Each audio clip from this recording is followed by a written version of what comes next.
నాయకులందరికీ నేను ఈరోజు పిలిపిస్తా ఉన్నా ఈ పత్రికా సమావేశం ద్వారా. రాష్ట్రంలోని ప్రతి నియోజకవర్గంలో మేము చాలా ఊర్లు తిరుగుతాం ఇప్పటి నుంచి. ఈ పచ్చి మోసం ఏదైతుందో దీన్ని ఎండగట్టడానికి బీఆర్ఎస్ పార్టీ నాయకత్వం.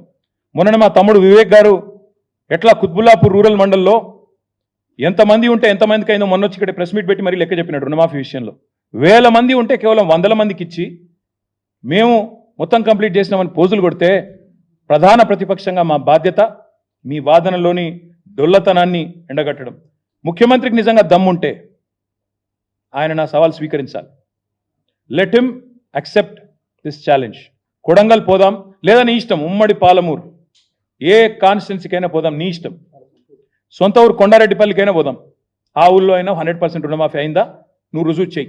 అక్కడ ఉన్న రైతులందరినీ కూర్చోబెడదాం. మీడియా సెక్యూరిటీ వద్దు, ఆఫీసర్లు, చీఫ్ సెక్రటరీలు, భయపెట్టేటోళ్ళు, బ్యాంకర్లు ఎవరొద్దు. మీడియా